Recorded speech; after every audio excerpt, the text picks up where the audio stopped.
بہت دیر سے میں نے ایک درخت میں پناہ لے رکھی تھی۔ میں اب تھک چکا ہوں اور میری یہ خواہش ہے کہ نیچے اتروں، لیکن کم بخت بھیڑیا مجھے اترنے نہیں دیتا۔ وہ نیچے کھڑا مجھے مسلسل خوفناک نظروں سے دیکھ رہا ہے اور اس انتظار میں ہے کہ میں کب اتروں گا اور مجھے چیر پھاڑ کر کھا جائے گا۔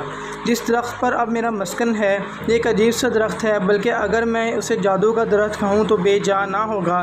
میں یہاں جو بھی خواہش کرتا ہوں وہ فوراً پوری ہو جاتی ہے۔ اگر نرم اور گرم بستر کے بارے میں سوچوں تو وہ میرے قریب بچھ جاتا ہے۔ اکتا جاؤں تو میرے سامنے ایک شاندار ٹی وی سیٹ آ جاتا ہے جس کے اسٹیریو اسپیکرز ہوتے ہیں اور جو دنیا کا ہر اسٹیشن پکڑ سکتا ہے۔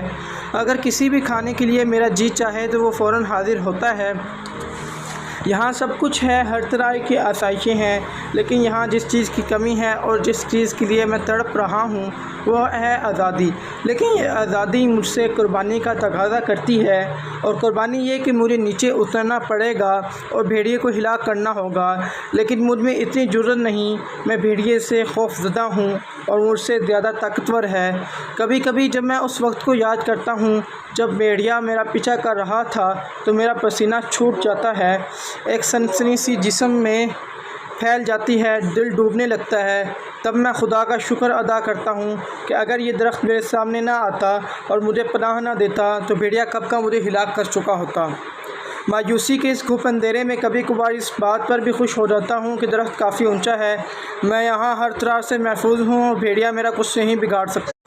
دن کے وقت تو میری حالت ٹھیک رہتی ہے، کوئی نہ کوئی مصروفیت نکل آتی ہے، لیکن جو ہی رات ہوتی ہے ایک عجیب سی اذیت کا سامنا کرنا پڑتا ہے۔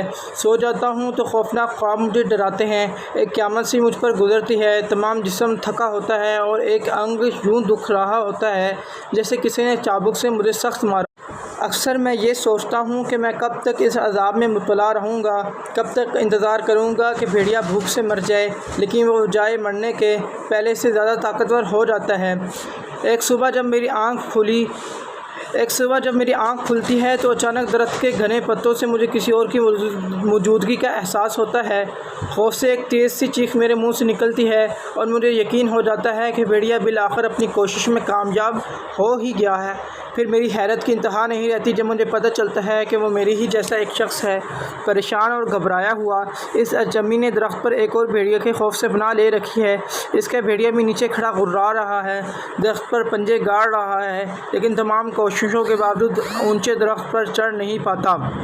ہم دونوں لوگ ہیں اور جو اپنے بھیڑیوں سے خوفزدہ ہیں، باوجود یہ کہ درخت ہمارے لیے ہر طرح کی آسائشیں موجود ہیں۔